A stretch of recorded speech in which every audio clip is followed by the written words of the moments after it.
Does giving to a ministry or organization or individual guarantee that you're going to get a blessing? Let's get into the video.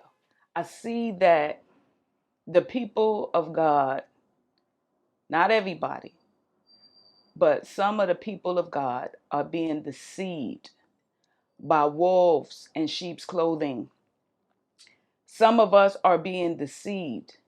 And the thing about it is the enemy is so crafty nowadays that you will really think that what they are saying is of God. And the thing about it is, it's so important that we get in our word and we align up what people are saying to scripture.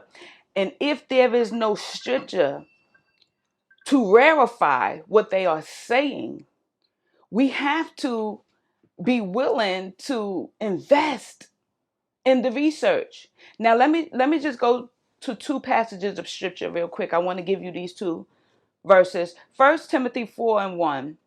It read, "Now the Spirit speaketh expressly, that in the latter times some shall depart from the faith, giving heed to seducing spirits and doctrine of devils." Now let's go to this one. Matthew 7:15. "Beware of false prophets which come to you in sheep clothing, but inwardly they are raven wolves." Wolves nowadays come in the form of manipulation. So you have to be very careful or you will be lured in. And you will really think that God is saying what they are telling you. They will use scripture out of context to try to verify or confirm what they are saying.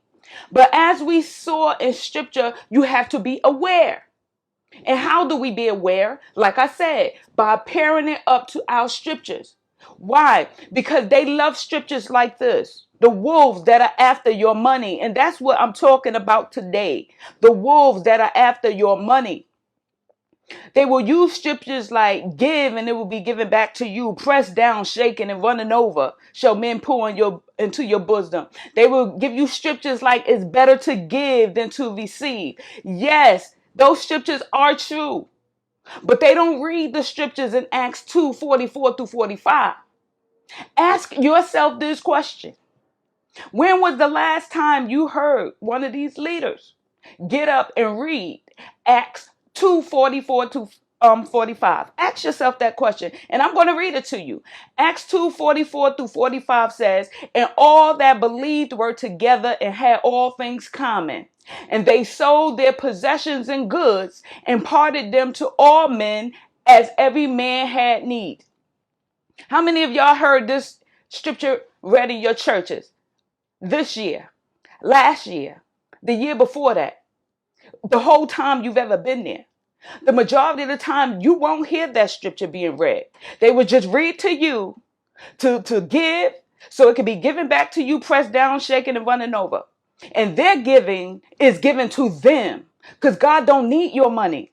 And many people are finding themselves in debt and in hardship because they are listening to these so-called prophets saying God said to give your money. And they will use scripture out of context to lure you right in. While these people are living in mansions or hills, or they're trying to build mansions or hills with your money. Yes, with your money. And then when it's all said and done, we sit back with the dumb look.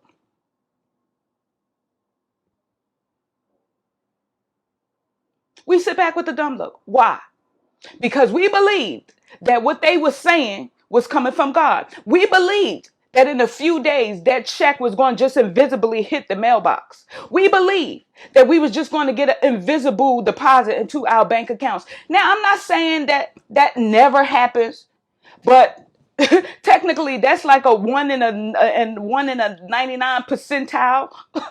Come on, let's be honest. There is no invisible check that's going to hit your. Okay. Listen, if something hit my account and I don't know where it came from, I'll be questioning it.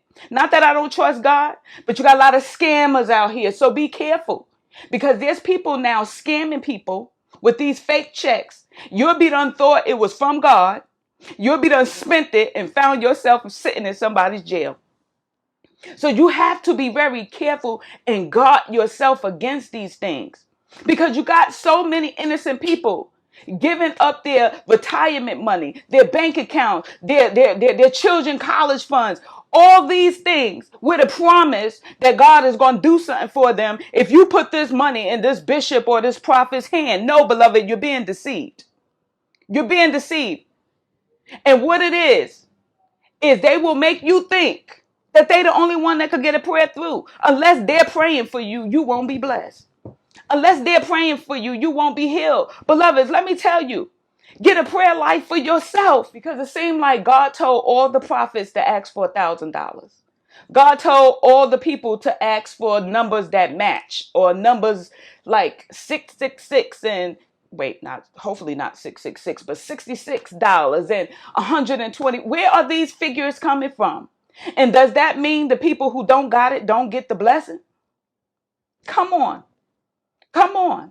Sow your seed of $1,000 or sow your seed of $500 and the Lord going to do such and such. Where's that biblical? I'll tell you what's the problem. People took Matthew 4 out of context. When the word was talking about sowing seed, it was talking about the word. It was not talking about money or material things. Mark 4 was talking about the word, sowing of the word. And what is your harvest going to be? Not a car, not money, not materialistic things. Your harvest will be souls. I need to say that one more time for the people all the way in the back row. When Jesus was speaking about harvest time and seed sowing, the seed was the word and the harvest was souls. It was not about money. People took that scripture, flipped it upside down as a means to get you to sow money into them so they could become rich off you. And guess who's going to be doing the harvesting? Them.